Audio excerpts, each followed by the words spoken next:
I have one added benefit that most of you, I'm pretty sure, don't have, is I have one of these things at home. I am one of those really weird people that has a skeleton in his closet. And so when I was drawing the hands, it was one of those, and this was the first one that I did, when I decided, let me try some anatomical studies. And I did it a little for selfish reasons. I did it because, you're going to think me crazy about this, it's easy. Okay? All I had to do was draw what I saw. There it is, right there. I see it. It's easy. For some of you, it's going to be hard, I know. But for me, it was like, because I had done this kind of stuff back in college when the beginning of the world was and all, and it was a bit challenging then, but even then it was pretty easy for me because I'm an artist, and I was going to be an artist, and I just didn't have any choice in the matter. Most of you, I'm hoping, I really hope that you feel that same way, that this is what you are. I see a lot of you, I see a lot of people often. Will and I had a chance to talk a lot before he came here as a student, and I really usually, when someone's going to tour the building and want to get into this program, I usually only ask one question of them. And I ask them, is this what you are? I mean, is animation like really, really, really cool? Do you love it? No? If you say yes, congratulations. But if you say, well, it looks like it'd be an easy way to make a living. If anyone ever said that, I'd just say, go be a hairstylist, or go do something, like work construction. That would be an easy way to make a living, really. Mow lawns, or something. Because you're going to be up a lot of late nights, not just for me, for other people. You're going to be, you got to love it to do that, to put the effort forth. To figure it out. If you don't, well, it's not going to work. It's just not going to work. It's just going to do mediocre work and do a mediocre portfolio and never really feel that way. I might be bursting a bubble or two right now. And so it's better now than later. Better now than when you're in debt to who knows how much money, because this place is too expensive. This school is real expensive compared to the school I went to. But that was another era at another time, and things were cheaper back then. But I did this stuff because it was easy.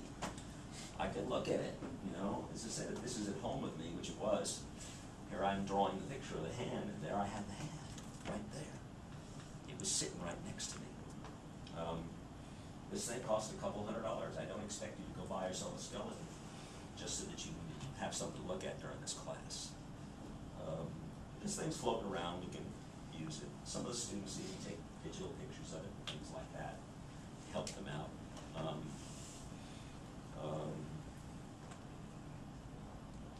It's time consuming.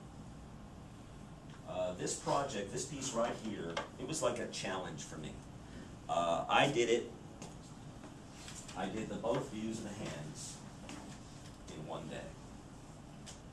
But it was like I started at like 9 in the morning, and I had dinner, and then sometime around David Letterman, I was done. Okay, that's how long it took me to do that. Okay, that's just the hands, not the words. The words were another night or two later, and that was starting at dinner time, and then to David Letterman to get the lettering done. The problems that you're going to solve for me, these big major projects, they're design problems and they're drawing problems both. Because you've got to draw, well, the hands, make them work on a page. You guys actually have it better there. You know more about design. You've actually taken design classes. These guys struggle a little bit more because it's a newer, you're just worried about the drawings and how to make it work on screen someday. Graphic design people, you do a better show at the end. Go look at the portfolio reviews, their show looks pretty good. But they've been taught to do design for like 3 years. And they try to design it and make it look good. A lot of us, well, we do the work and we just try to put it together so it looks nice. it's not the same thing. You know, you don't get as much information in that respect. That's one fallacy or problem with an animation program. But there'll always be fallacies and problems. If I had a shortcut for you, if I could give you all the wisdom of the world, how to do this well, how to do this quickly, I would give it to you. I don't. I mean, it is the study of anatomy. You've got to start thinking, okay, how do I figure out how to draw that? And part of it is it's going to begin here and it's going to end here. Here is Houston and here's Guatemala. Okay? And we're going to worry about that much right now. Okay? Times two. Here's the back view. Here's the back view. Here's the anterior view. I'm sorry. Posterior view. The back. Posterior. Posthumous. So there are two views. And sometimes there are three. That's a nice example there. Because we were giving back old assignments, and this was just in the collection. A nice one done by a former student. A lot of times you'll do good work for me, and I'm going to want to put it in the case out there. And then it comes out of the case, and I put new things that you give me into the case. And sometimes you guys don't always come and get it back. So this person, who was it now? Louis Perez, he graduated like 4 years ago. And, you know, he may still show up. That's happened before. You know, someone has left the school, gone on, doing some cool work in gaming, doing something other. Come back and visit and say, Mr. Richard, do you have, I think I had a project you had. I'm going to go digging in the vault here and we'll find it. You know? So if I borrow something from you, it's a good idea to make sure I get it back or come back and get it. Yes? So for the hand sign, the sign we can use either a pencil or a coloring pencil? Yeah. I have students all the time that want to work in color, and that's fine. You know, if I did these things in color, you know, if I used watercolor washes, I probably could have done it faster, to be honest with you. I'm better at it that way. But it wouldn't have the quality of that I was looking for. In fact, actually, it'd be better. You know, it depends on, you know, the medium. The medium is up to you, folks. What would you like to work in? What are you comfortable with? Okay. I've had people work in ink, work in colored pencil, work in watercolor, you know, whatever medium. You know, we are dealing with a complete problem.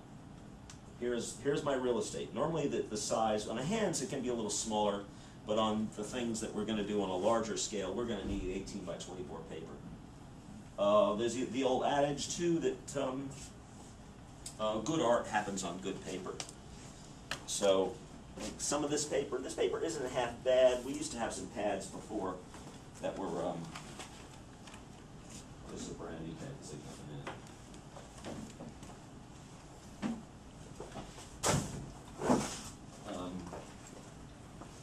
Yeah, good art. Good art happens on better paper. Good drawing. This paper isn't the best in the world. It's a little on the flimsy side. You know, if I'm doing a portfolio piece, which these are, they're on a little heavier stock paper. I normally would buy something else. Something like this would be a good idea to make. And all it is a piece of illustration board. Let's pull yours in just a little bit.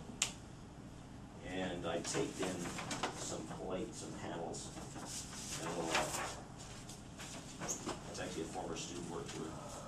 By the way, here's the study of the legs. And the original syllabus I had done on this was a human leg and an animal leg, or horse leg. Because horses are easy to research. There's lots of books on horse anatomy. And so here was a comparative anatomy.